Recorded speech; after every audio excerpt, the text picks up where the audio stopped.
Welcome to the Geek Homeworld podcast. I'm your host, Ed, aka the Savage Tech Man. We talk film, TV, and tech, all from a geek perspective.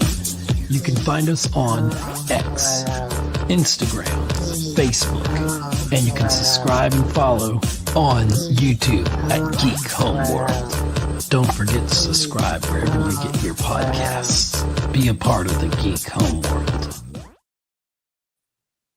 Hello, everyone. We are alive. We survived the Hurricane Helene, and we are here. Greetings. I'm Ed, host of the Geek Homeworld podcast. Oh, Lord. I got to say this right because I got a special guest here tonight. I can't say it. Find it where you're supposed to go to your website. You are. I was going to ask you, is it geekhomeworld.com? No, sir, it's not. All right. But it's on the socials. Wherever you find your podcast, I know you're gritting your teeth. Yeah. But yeah. All right, we'll see you guys later. All right. I know he's out of here. We've got my co-host here, Digital Caveman, Digital Caveman Presents.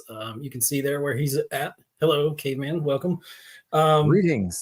Greetings. And of course, Dave Jackson is here from the School of Podcasting It. School of Podcasting.com. Yeah. That's how you're supposed to do it. That's how you're supposed to do it. I'm just here. Let me explain why. Yes, sir. Back in the day, there was a website called mp3.com. Huge, huger than any other website ever. And there are musicians making a living on mp3.com. Mm-hmm. And people wouldn't give out their website. They just like, just go to mp3.com/Dave Jackson, right? Everybody, well, guess what? mp3.com got sued and sold and sued and sold, and it's gone. And so all these people had fans, and all they knew was go to mp3.com/Dave Jackson. And this is like 40 years ago, early days of the internet. Same thing with MySpace. If we go up to that, just myspace.com/Dave, and then it goes away. And everybody's like, well, where's Dave? I don't know. I just knew that. So if you have a website, which costs less than $20 a year, everybody knows, just go to geekhomeworld.com. Because of you, sir, I've been not a lifelong, but the majority of this podcast, I've been a Libsyn. There you go. So I do have it at geekhomeworld.libsyn.com. Okay. But it doesn't have, you don't own that, though. That's the problem. I do not own it. I do not own the RSS feed, I guess. Well, yeah. Or do I? Libsyn's not going out of business. So, I mean, they're very reliable. Yeah. And Dave used to work for Libsyn. 8 years. 8 years. Yeah. It's the head of podcasting there. Great company. My background's in teaching. And as I kind of went up and up and up the ladder there, I was getting further and further away from actually helping people. And nothing wrong with that. It just wasn't my jam. And looking back, I should have gone to them and said, hey, I'm not super happy with what I'm doing. Is there something else I could do in this company? I've never quit a job before. So that would have been the proper etiquette. Right. And instead, I had somebody approach me at Podpage, and I said, what would that look like? And it was everything I love to do. And so instead I walked into Libsyn and said, hey, here's my 2 weeks. And they went, what? So we can't end podcasting because you're leaving. Yeah. So it was, I always tell people there's nothing wrong with Libsyn. It's, I just left because this is a little more fun and this wasn't. And so I'm having a blast now at Podpage. I'll have to check out Podpage. I have not yet. I need you to, when I turned in my 2 weeks at my last job, they were just like, see ya. Well, that was the fun part is they didn't want me to leave. So there was a little bidding war there for a little bit. That was kind of fun. That's awesome. That's always fun. Yeah. So that was fun. So, but that, I don't know why that reminded me. My last job was Walmart. So, I kind of expected them to go, well, we wish you the best. And instead they're like, wait, hold on. Like, don't leave. No, it was during the period when they were transitioning from Sam Walton's company into what they are now. And we both started before the dot. What, 17 years ago? 17 years ago. This is a math-free podcast. You know that, Caveman. You've just said the bad word, math. I said numbers, but I didn't say math. But you keep talking math. I'm getting that bat lip from I'm behind getting my you, math sir. tool out. Yeah. Don't you getting your abacus? Yes. This is how I count. Okay. Nice. We need Dave to do the shameless plug of where everybody can find him and all the wonderful things he's involved with and all that stuff, or however he prefers to do it. Yeah, I mean, if you want to, if you're starting a podcast, or if you already got one and you need it to grow, come visit me at schoolofpodcasting.com. And then if you stand next to me for 20 minutes, I will start another podcast. So I have a bunch. If you just go to powerofpodcasting.com, that's everything I do, my book, my podcast, everything's there at powerofpodcasting.com. Excellent. And Dave's done several podcasts, like When He Breathes. Every time he takes a breath, it's a new podcast, and it's usually successful. And he's doing, I'm drawing a blank, with Daniel J. Lewis. Oh, the future of podcasting. Future of podcasting. And I'm a listener. I've been a lifelong listener. Let me just give the spiel that I usually give, which is the truth, and it's heartfelt. And I did it on the previous episode, my 10-year anniversary. Dave was supposed to be here, but he was rocking out with his band and and all that. So I want to hear about all that good stuff. But anyway, when I started podcasting in 2008, me and DigitalCavemann here, our podcast grew out of us just talking about movies and, and sci-fi and tech. And so I went to the internet, I said, "Dear Mr. Google," this is probably before Mr. Google. So I had to write the letter to the search engine to Ask Jeeves. And, and I was like, I need some free software because I don't have any money to put into this hobby, as it was. And I said, I need to find a way to record what I'm doing. And I looked up, I searched around until I found Audacity, and I said, Audacity, that sounds cool. Well, let me look up Audacity. And then the Audacity to podcast.com comes up with Daniel J. Lewis. So there was that. And then later on, years later, when I was we were trying to perfect how to do guests, right, Caveman? Because we were doing Skype and all that back in the day. And I myself and the other co-host, we had to record our own bits, and then we had to email them to him. And I had some slow ass DSL built out, and it would take all night. It was like back in 98 trying to download the Star Wars Episode 1 trailer. Exactly. That took a whole day at dial-up. I would go to work, and I'd make sure the computer was on and make sure it was dialed in. But anyway, so Ed, are we opening it up? Do I need to post the link? Not just yet. Estrella's here. Estrella's here. Okay. Yeah. Just give us a moment, Estrella. Okay. We'll bring in a little bit. Okay. Promise. Don't go nowhere. But anyway, so there came a point where I needed to know how to do a mix minus. And so then I was like, how do you do a mix minus? And Ray Ortega pops up.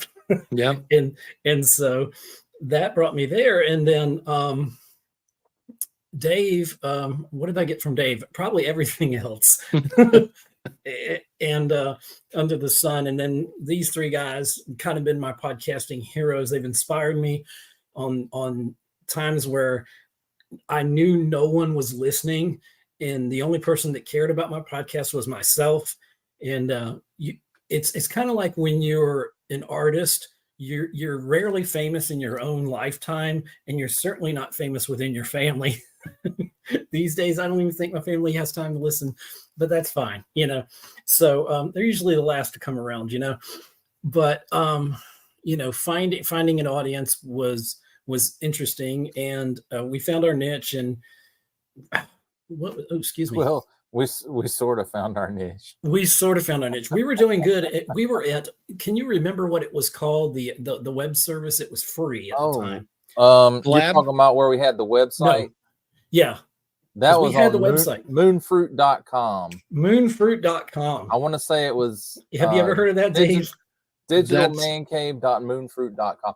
It was something that I found out about from watching Attack of the Show on G4, and they had mentioned it. I went and looked, and we were it was getting pretty easy. We were getting, I don't know if it was 1,000 downloads, like I don't know if it was not every episode necessarily, because and that episode, those podcasts is still out there on. It's not iTunes anymore because I barely go to Apple. Sorry. Yeah. Well, what happened to Moonfruit? So it was free, and let me guess, it went out of business. It was free. I don't know. I haven't even looked to see what's going on with it. It went out of business. I'll have to add that to the list of. I have a list of. Well, here, let me. I have this saved as a text expander. So if I just type in, I think it's free. Yep. Pod Show, Poddango, Wild Voice, My Podcast, Audiometric, Opinion Podcasting, Zcat, Wooshka, Red Circle, Libsyn Studio, not Libsyn, but their free program. And the only one that has somewhat made it is Anchor. And they were this close to going out of business when Spotify bought them. I liked Anchor before Spotify, I think, if I can remember correctly. I have never liked it. Well, I wasn't a fan of it, but it worked. It worked for a small period of time, like a lot of things. Yeah. You know, as the technology advanced, and so from when Moonfruit went south, I was like, I think Mr. Google was a thing. So I'm like, dear Mr. Google, tick tick tick tick. I need a free or close to free because I listened to Dave, and getting stuff that was free, you get what you pay for, Yep. and it was very, I'm sure there were always, even with Moonfruit, I'm sure there were limits on how much we could upload per month, because those podcasts that we did, which was called the Digital Man Cave podcast. There's Moonfruit coming soon. Oh God, is it it's coming back? Yeah, apparently, but it's that means probably somebody just bought the America's domain. top digital marketing agencies. So it's something else. It's probably not even podcasting. They don't even know what that is. Not. Okay. So anyway, so we had from that point, let's see. I'm all doing this from a 54-year-old person's memory, so there's going to be gaps. Yeah. And half truths.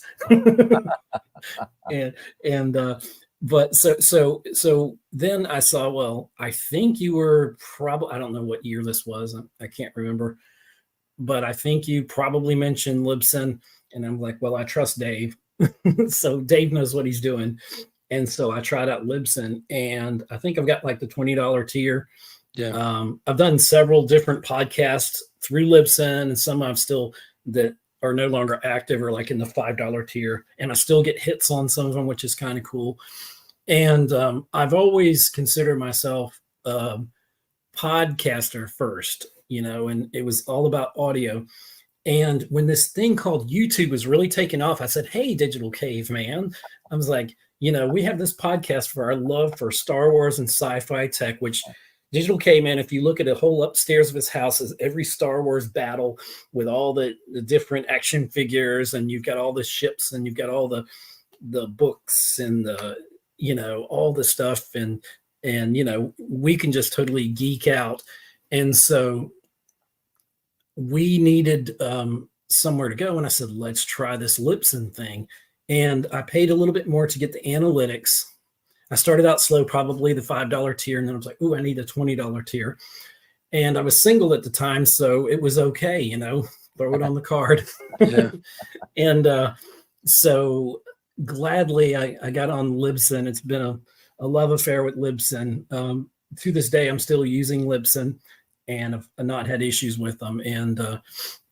And all that, there could be some more things that make it a little bit more interactive on the site, and that may be in some of the higher paid plans. I don't know, but I was in a comfortable space there, in a comfortable level. And then I said to Caveman, I was like, there's this thing called YouTube, and we really need to get on YouTube. And this was probably at that point, I might have had cable internet, or the rumors of cable internet coming to my town. And we didn't really have the technology. I had all the analog equipment, all 400 cables plugged into everything, a mixer, a limiter, and all that stuff. And I said, and what did you say, Caveman, when I said we want to get on camera? Let's get on camera and let's start taking this podcast to a new level. I said, no, nobody wants to look at this ugly face. And I had to reluctantly concur that you were correct. But now looking back, I wish I could have pushed the issue a little farther. Yes. And look at you now. You've got a member on your site. Yes, I have one member on my YouTube page, which is a thank start. you very much, MC DJ ACDC. And you're on Instagram. You're on Instagram. You're on X. You're on Threads. I have an account there. I don't. Yep. I don't really use it.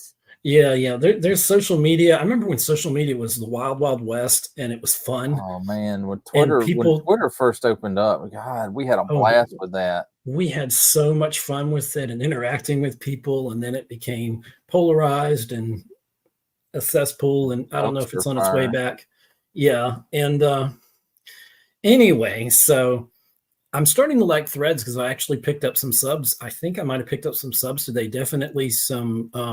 And I've been reluctant to use Threads. Anybody who is follows you on Instagram, it'll only do so many a day, but eventually everybody it automatically subs you to who you're sub to on Instagram and vice versa.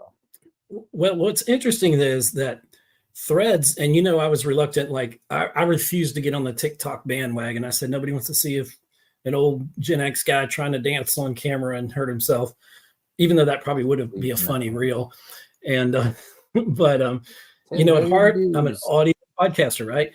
And getting into this YouTube world, I was kind of slow to do that. And so I'm building that now. But recently, Threads seems to be getting more interaction than anything other than YouTube, of course, because I'm really pushing things on YouTube now, really kind of focusing there with the show here. But I've gotten several people that we've interacted with. We've got some people that you were helping me line up, a Caveman, that were going to be some fellow Star Trek guys that said, hey, anybody like Star Trek? I hadn't heard back from that yet, but I need to send something else out to them. See if you and I need to get on the same page about what we do that needs to be, and then I'll get back in contact with them. And we were still at that time when we were going to jump on the YouTube bandwagon. It was still a thing where I don't think either of us collectively had enough speed to do it justice.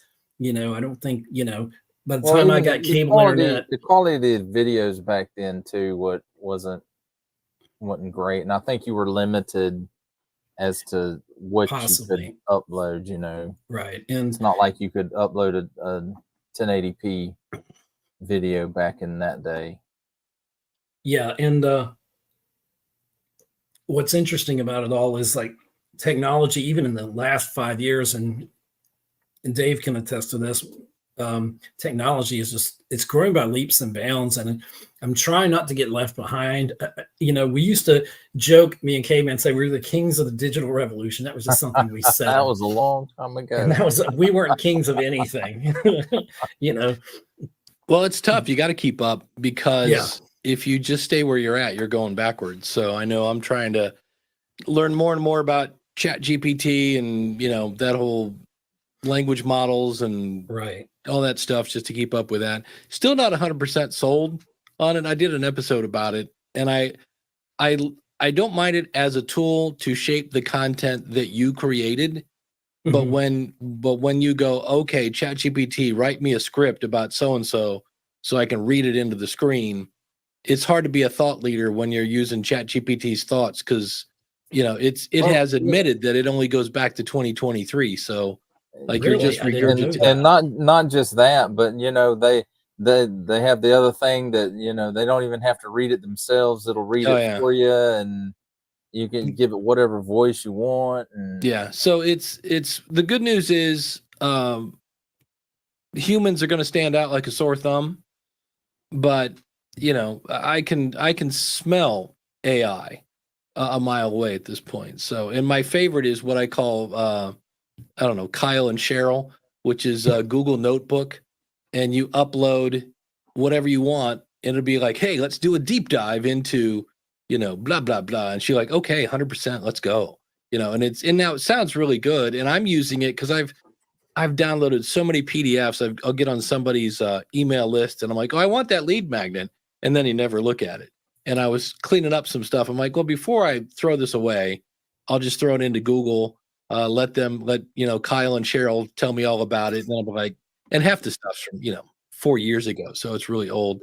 But there are people that are going to now. In fact, I know Danny from Captivate kind of did it as a joke, but he's already taken that and turned it into a podcast. So now Kyle and Cheryl have their own show and, that whole 9 yards. But well, what I really want to know is my wife's name is Cheryl. So if that's her second job, I've not seen any of that money. Yeah. So, well, I cloned me and her going to have to talk. Yeah. I kind of broke the rules on 11 Labs, which is this one of those tools where you basically, you can send it. Well, I found an old cassette tape of my grandpa reading the Christmas story, and I cleaned it up and was like, wow, this sounds really good. I was surprised how much I could clean it up. And so I threw it into 11 Labs, and I texted my brother, and I'm like, hey, what do you want grandpa to say to you? And he's like, what voodoo are you playing with now? And I cloned grandpa. And he's like, whatever. And so I typed in, my brother's name is Doug. I'm like, hey, Doug, love what you're doing with your girls. So proud of you. Keep up the good work. Love, Popo. Aww. And I sent it to him, and he's like, I am crying like a baby. And I was like, because it sounds like him. It's not 100% like all AI stuff. But I was like, that was kind of weird. So that is like, that's very existential. It's like, where we're going is exciting and terrifying at the same time. Well, have you heard about the safe word discussion? No, I haven't. Okay, if you have children, you should have a safe word, because especially us content creators, as most kids are now, right? They could go to their YouTube channel, clone their voice, throw it into 11 Labs, and then say, they hold up the phone, Dad, I need $10,000 or they're going to kill me. Dad, you need to give them the money. I just give them the money. They want it in iTunes gift cards. I need $10,000 worth of iTunes. Well, at that point, it's a scam. But you could say, okay, what's the safe word, sweetie? And when she says apple pie, and you go in your head, you're like, no, it's, whatever, something else. Then it's a clone. And I was like, yeah, come on. And they're like, no, you should have a safe word with your family. And I was definitely should. Yeah. And I was like, all right, I like to pretend it's, I mean, I'm not young, but I'm not old, but I'm kind of like, really? I'm like, no, there are people that'll do that. So yeah, whoever it is that warns you about scams and phone scams and different things like that, whatever entity that is. I saw a report somewhere where people were doing that, like when the AI calls your house and and if you say yes, then that's all they need, and they clone that, and then they've opened a card in your name, or is this your address? And they find your address, and they do whatever they do. And they I always love when they ask me questions, and it's an AI, like you're like hello, and they're like hi there, and you're like hi, and then you figure out that it's an AI, but they'll ask you questions. So I always love when it's like, tell me what is such and such, and it'll be like, I'll just say out ridiculous words and cuss and swear at them. Rumpelstiltskin or something. That's right. Clown penis. Yes, whatever.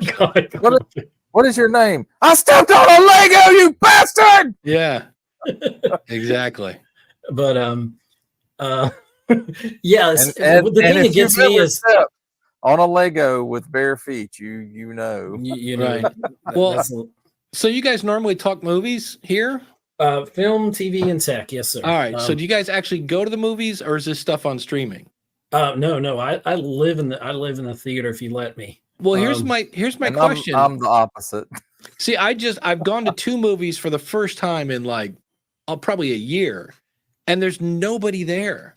I saw Joker last night. I'm sorry. So bad. Everybody's hating that. I want to see that. Well, here's the thing. if you watch the previews, right? There's that big blast. He's in the courtroom and he's being Joker and Spoiler alert. and you're like, wow, there's got to be mayhem because I just saw where they blew up the courtroom. No, and nobody told me it was a musical. And Oh my gosh. there's this much story. There's literally the first 30 minutes of the movie. You watch Joker walk down a hallway with a cop, and then he turns and then he walks down that hallway, and then he turns and goes down like literally 30, and then he'll sing a song because half the movie is out of his wacky head. So he'll be like, smile when the world is smiling, whatever he's doing. And I'm like, what the heck? And then when he gets done walking down the hallways, they take him outside, and now you get to watch him go in a cop car down the street to go to the court. It's literally like the first half hour is just him walking and singing. And I was like, and so that's where for me, I'm like, make sure your trailer matches the movie. Cause that was not what I expected. I was like, or our example, me and Caveman and I, we're big I'm a massive Terminator fan. Yeah. You can give me Terminator in a pile of poop, and I'm still gonna like something about that pile of poop in Terminator. Right. So we're definitely in the minority. We're in the minority, and one of our films that we do like in there is Terminator Genesis. We like the idea of it because it was kind of a soft reboot of the franchise, but they gave away the fact that John Connor merged with the AI in the trailer, so they took the surprise. The big reveal of the movie. The big reveal, it's in the trailer. So what's the point of going? Yeah, exactly. I hate that when all the good parts, the movie's supposed to, or the trailer's supposed to make you want to go. And please don't say on this stream, Dave, I don't mean to interrupt you, but please don't tell me about that last scene that everybody really hates, the end credit scene or whatever it is at the end of the film. I don't want to know what it is yet because I may go see it, and I won't. But no, I won't. I went because I'm a huge Lady Gaga fan. Like, I loved her in A Star Is Born. I remember when she was the woman in the meat dress, and I totally wrote her off. But when I heard her on Howard Stern and stuff, I was like, oh wow, this chick can actually sing. And so I was kind of there for her, and to her credit, she did a good job of singing as her character, who wasn't a very good singer, like kind of a weak, kind of whispery voice. I'm like, that's not Gaga. And occasionally like Gaga would just slip out, but I was kind of like, wow. And it was weird. It's the first movie I think probably ever that like halfway through I was like, I might leave because like this is not what I wanted or expected. And it was every 10 minutes they'd be like, oh, we're gonna go to another weird scene in his head where now they're on a talk show dancing and singing. And I was like, isn't he gonna kill somebody soon? Like, shouldn't he, like, what's damn it, kill somebody, please. Please kill me so I don't have to finish watching this exactly movie. Well, but when you go to the theater, is there anybody there? No, sir. There isn't. It's because I talked to the guy at the Wolverine, theater. Deadpool and Wolverine. Yeah. Because I talked to him and I said, like, I said, I'm here early. I go to the 6 o'clock show and I go, but when I come out, I'm expecting the lobby to be full. It's a Friday night. So 8 o'clock Friday movie should have people lined up to go. And he's like, no, he goes, I forget the name of the stupid, starts with an R. Whatever the movie theater is company. Regal. He goes, Regal has 349. I think he said 349 movie theaters, and they were like 340th on the list. And he goes, we'd be out of business except they own the building. And he goes, so they don't have to pay rent. And he's like, last week they had some other movie, and he goes, we had 55 people. It was unheard of. And I was like, the thing is, people, the pandemic, and we've talked about this on the Geek Homeworld podcast. The pandemic changed everything, and just like the Joker says, you've changed everything. And there's a retraining now of people to go back to the theaters, but this generation that's coming up, they'll only come out for Barbenheimer or some kind of gimmick like that. They'll come out for Deadpool and Wolverine. And you know what it comes down to? And if anybody listens to this, they've heard me drone on about, it's all about the story. Your effects are great. I love your effects, blah, blah, blah. But if your story sucks, if Luke Skywalker's drinking blue milk and he said the Jedi are gone, then I'm gone too. It's funny you say that because the two movies I've seen were the new Beetlejuice movie and the new Joker film. And neither of them, I came out of there going, oh man, you've got to go see this. Like Beetlejuice wasn't bad, but what was interesting is the first Beetlejuice, their special effects won like an Oscar. Like it was really kind of cutting edge for their. Right. Well, those special effects are now not new. So you're relying on the story, and it was kind of like, wow, there's about 5 people in this movie that could have been cut out that really didn't add anything to it. So what's missing is really good movies. That when I watch, I mean, that's the movie thing. We're going to spend a bunch of money making the movie, and then a bunch of money promoting it. You go see the movie and tell your friends, oh, you need to see this, and I haven't done that yet. So, and the thing that I can say about Beetlejuice that I think applies to Joker. I'm calling it Joker 2 because I'm not going to learn French or do math on this podcast. And fully I do, I guess. But is that, oh gosh, there goes my brain. Squirrel. Beetlejuice and Joker. Thank you. Yeah, is that Michael Keaton had no problems with his performance. Right. Lady Gaga, the film should have really just been a Lady Gaga show, and it would have been probably much better. Right. But with the material that she's given and the material that Joaquin Phoenix is given, he doesn't half-ass anything. And and so I feel like they're doing their best, but the story just sucks. And the thing is, Joker 2, from what I've heard and not seen it yet, that it doesn't do anything to push the story along. In fact, it takes Joker from where he was at the end of the original Joker film. And in Joker 2, it kind of puts him back to square one, to start over again and go through all that again. And you can't catch lightning in a bottle. It doesn't happen. It's extremely rare. And it's just, I don't know what they were thinking. Todd Phillips, I mean, that's a film that should have been a standalone film. And the first film spoke to people that, being disconnected from society, being left behind by society, right. Depression, it would maybe speak to what some people call incels, people like that, feel cut off from the rest of the world, whether it's by their own doing or just society kind of leaves them behind. And we saw in Joker brilliantly how the system failed Arthur Fleck continuously. Yeah. And there's nothing in that. You basically got a trial. And whatever comes. And I mean, I love the first film. I've only watched it a couple times, and I'm in no way comparing these two films when I say what I'm about to say is that they're the same or they mean anything on the same level. But to me, in my mind, it's a similar experience. The Passion of the Christ, I could only watch a couple times. And Joker, the original Joker, was the same way. I could only watch it a couple times. As brilliant as both films are in their own right, there's just something about the level of brutality. Yeah. And then just how haunting, and this is a credit to Todd Phillips and Joaquin Phoenix, but the first Joker was just so brilliantly acted. It was so well written. The story was so great. It's like Michael Jackson doing Thriller and then coming out with a polka album next. Right. It doesn't do anything for you, and it's just useless.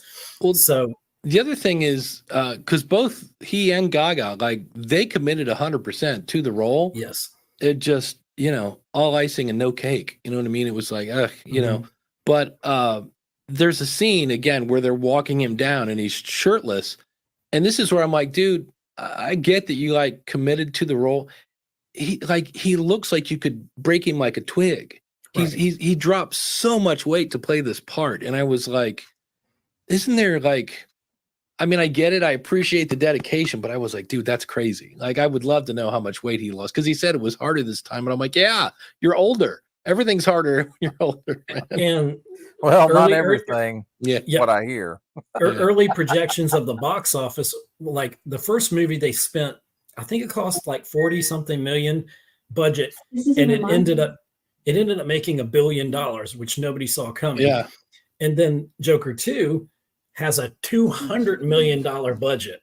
Yeah. And it's possibly going to only open with about 50 million at best. So it's probably not going to make up what it's lost, and deservedly so. But I knew going in, I knew months ago, a lot of months ago, that it was going to be a musical. I'm like, what is this, a joke? I thought it was an April Fool's joke. It was a long time ago when they were talking about the production of it. And then I'm like, okay, I try not to make up my mind. I'm going to go in with an open mind. I'm going to watch it.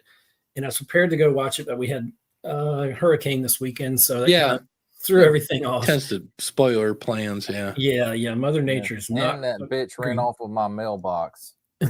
Yeah, I was going to send you something for your birthday. You think I can report that to the federal government and they'll go after her? You have to write them a letter. But I was going to send Caveman something for his birthday. He's like, this would be a good birthday present. I literally, once I got internet, I was like, okay, what's your address again? So I send it. And he goes, I don't have a mailbox. I was like, well, damn. Problem solved today. I have a mailbox now. Okay. And it's like properly installed. It's not like a cardboard box with duct tape on it or anything like that. It would have went viral if I came down there with my chainsaw that I don't have. I came there and cut some of those pine trees from your house. And we'll talk about death and destruction later, but back to Joker, which is death and destruction. Yeah. Why Todd Phillips? I know that check, those zeros kept getting larger, and that's when he said, okay, we'll make a sequel. But he's already come out and said he's not doing a third one. He's done. I'm like, yeah, pretty much. You're going to be done regardless. Yeah, well, if the studio doesn't fire you, the fans. Yeah. But I haven't seen that. I haven't even seen the first one.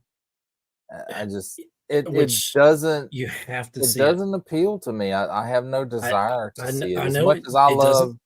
It doesn't have Batman and Joker and all. Well, that. don't worry, you're not going to see Batman. You already know. It doesn't appeal to me. So it's not, that movie's not for me. It's not. It's still. But going back to what y'all were talking about, he was so skinny and stuff. That brought back to mind the what was it? The Crow City of Angels with Iggy Pop, and I was like, God dang, dude, put a shirt on or eat a sandwich or something, because Jesus. I don't know. Iggy Pop looked like a skeleton. He was just rock and roll like that. He's rock and roll like Dave Jackson. Dave probably does that when he's playing. No, I do not take off my shirt. Nobody. The girls do that, right? All the women do that. No.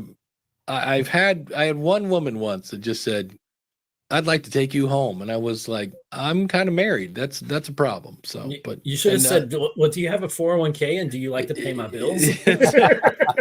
Yes, exactly. You want to be my sugar mama? Send the money to Cavemann's mailbox coming soon. Yeah. No, installed. It's ready. Installed. Okay. Yeah. Oh gosh. But yeah, it's the trend since the pandemic. Well, the film industry ended for me. It ended during the pandemic from actually working in the film industry. I had to transition out. And it's this generation, they're not going to be fooled. And plus everything's super hyper expensive now, even air is expensive, I guess. And at this point, so people are only going to go out for things that they know they want to see. And it's a shame because I've seen there's one film I saw recently. Me and my wife went to see at Regal, which I think a tree went through the roof of one of the theaters there. Yeah. So hopefully it's back up. It probably went through the roof of your IMAX.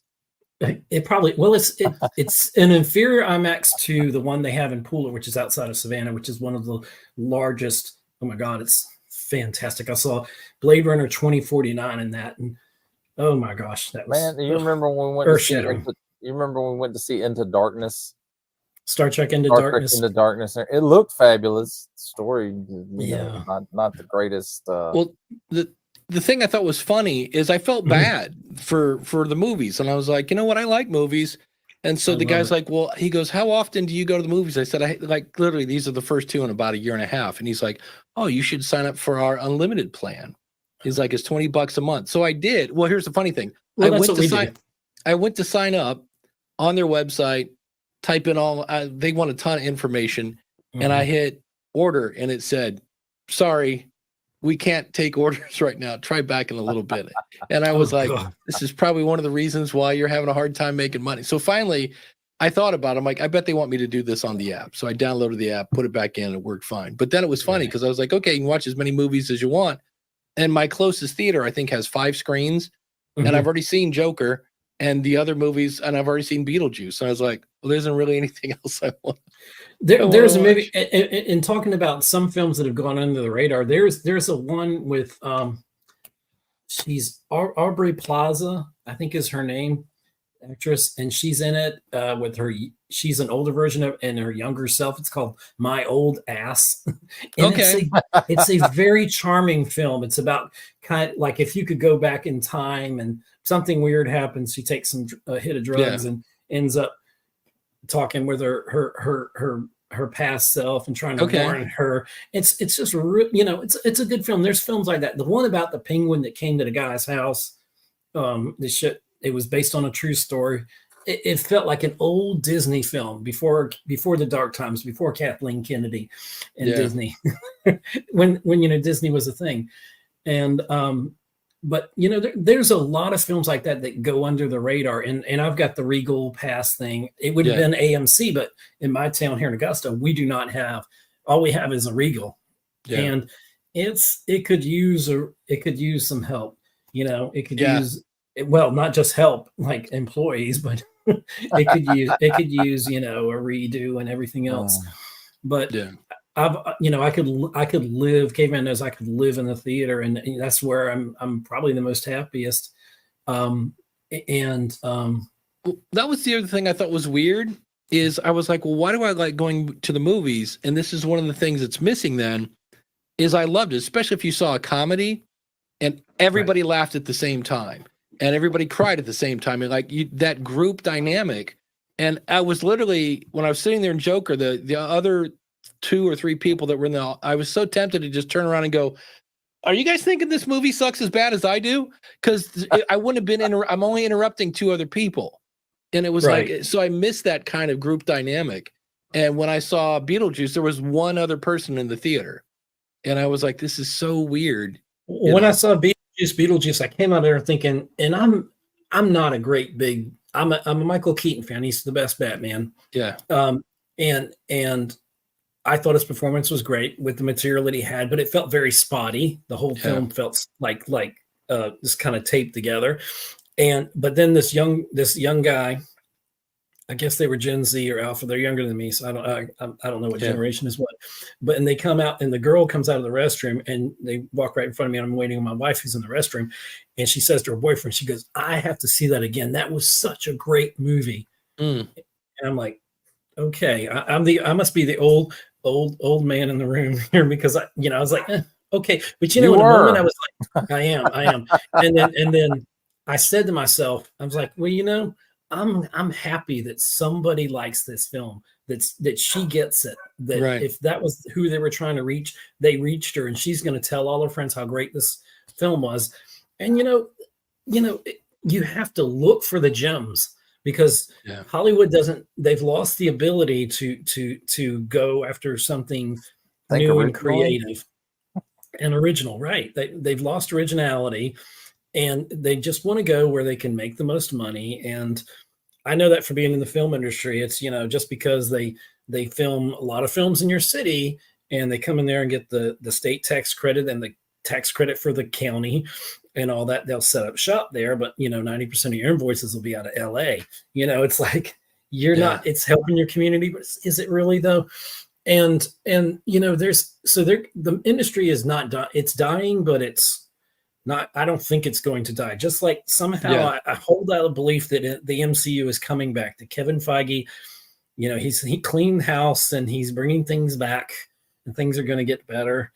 I'm an optimist. But to answer your question, Dave, about what happened to all the comedies, Iron Man killed the comedies, because everything became MCU, and it became superheroes, and I loved it. Don't think I didn't go to several viewings, sometimes per day, of Avengers and all these films, and loved them.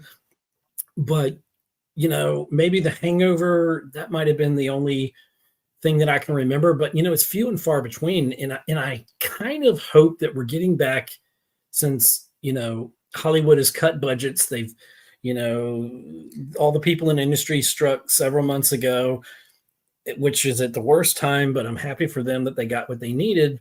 Yeah. But what they've done, I don't want to say they've helped kill the industry, because the greed of the studios is, well, we'll send more stuff overseas and we'll cut the output in half. And that's exactly what the film companies have done, all the studios. And the same thing, I think about the dock worker strike that they put off, they did for 3 days and then put off till January 15th. It's kind of similar. And I'm not against the workers getting their fair share as they should, but I know that there's greed on the other side. And in the case of like the dock workers thing, automation and AI to kind of bring this together in a way is going to replace a lot of people's jobs, that you can do longer and faster. And Caveman knows, because I have an HR background and he has a background of dealing with safety and stuff like that. You always go where you can save the most money. You do more with less. And it's a good business model, but it's not a good people model. And, show business is not people business, it's show business. And, I don't know. I don't know where we go. We have to find a way to bridge what AI can do for us and integrate it into our lives, that it doesn't replace us. You need to read that comment. Profit Director says, I've been here for about 10 minutes and Ed has talked for 9 minutes and 52 seconds. Why even have a guest, bro? Profit, I love you. You are my hero. And you're right. Well, I'm going to touch on something there that Ed was talking about, with the comedies. He said Iron Man killed it, but it wasn't. It's not just that. It's the, I'm worried I'm going to offend somebody if I make this certain product, and PG-13 and R-rated comedies are part of that, and they just don't make them anymore because they're afraid, oh my, people are going to find it offensive. Well, that's comedy. If you're not offended at least a little bit by some comedy, then it's not comedy. It's somebody is going to be offended somewhere by. I love people like Dave Chappelle, that I think always speaks a lot of truth to that. The fact that, you can't, so many comedians are scared to make jokes because we have to be in our camps and we can't reach across the aisle and be friends anymore. And I refuse to live in a world like that. I won't allow it. I just simply won't allow it in my new empire. But, well, between him and I love Ricky Gervais. He's like, oh gosh, somebody will come up to me and go, well, that's offensive. And he's like, no, that offended you. He goes, it's not offensive and you're offended, but so what? And it's like, that's the way we just, I keep telling people that we need, I was talking in the podcasting space. I go, can't people just say the following opinions are not necessarily those of the sponsors? And they're like, they said, well, that might work in court, but it won't work in the court of public opinion. And I go, then we just need to push back when they go, well, he said booger, like we need to cancel. Like, we just need to go, no, just easy, just go away. Like, so I'm going to say this out loud. My good friend, Daniel J. Lewis, I like to think so. He is a Christian man and a Christian podcaster. And I know he's taken some heat, and, we're not going to go into all that because I don't know all the facts. But I respect him for standing behind his beliefs. Yeah. But, it's in, if a place, oh gosh, I'm not going to go down this rant that I was going to go down. But if you call yourself inclusive, to me, inclusive means everybody gets a seat at the table. Yep. It doesn't mean at the expense of some type of person or some person. And I like the saying that if there's not enough seats at my table, then my table's not big enough. And I think we need to get back to that. Here's a good movie that I saw, and I'm on the left side of the fence a little bit, but I'm also on the right a little bit. I'm in the middle somewhere. I saw Reagan. I thought it was a good film. It felt like a lower budget film, but one of the great things that I liked is that there's a saying in there. Reagan meets Tip O'Neill, who was the Speaker of the House at the time, and he said, Reagan said, I'm told I need to be on my P's and Q's with you. And he goes, well, we do run a tight ship around here. And Reagan says, until 6 p.m. And Tip O'Neill says, what? He said, at 6 p.m., we clock out and we go have a beer. And I'm like, yes, that's it right there. That's where we need to return to. And I'm Clinton, and I forgot who his Speaker of the House was. Newt Gingrich. Yeah. They could go and get a beer afterwards after, going at each other. And I like that. I miss that. That's what our country needs. We don't need to just come together when there's a national tragedy or Right. cities are wiped off the map. That shows the best of who we are. But I think we're like that. We're more alike than we're different. And what if you can't afford a bigger table? Profit Director says, then you get a bunch of smaller tables and you line them up until you got enough. And don't ask me about the seats. You just sit on the ground and be happy. You get some duct tape and some sticks and some cardboard. You can do a man with duct tape can do anything. That's it. Well, yeah. Well, I appreciate you guys having me on. Yes, unfortunately, I got to run. I got laundry that I got to do, and I got a whole bunch of things going on. But I saw you guys are going to be on tonight, so thanks for hanging out. And thank you so much. Continue on, sir. Thanks for dropping in. And y'all check out Dave. He's on Saturdays at what time? Feel free anytime you run across it and you want to jump in. Hey. Yeah. Saturdays I'm at 10:30 in the morning, which is on Eastern time. If you got podcast questions, askthepodcastcoach.com/live is where you can get free podcast consulting. And that's your best seller in the background there. Profit from podcasting. That's it. Profit from your podcast. And then that's the Hall of Fame thingy right here. Forgot to mention that. So that's always fun. But also, I've had 2 Hall of Fame podcasters on here. There you go. And all right, Dave, I appreciate it so much. Thank you for jumping on here. We appreciate you. Yeah. And take care. We'll have a good night. All right. Hey, the Savage Tech Man.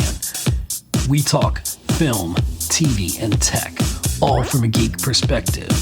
You can find us on X, Instagram, Facebook, and you can subscribe and follow on YouTube at Geek Homeworld. Don't forget to subscribe wherever you get your podcasts. Be a part of the Geek Homeworld.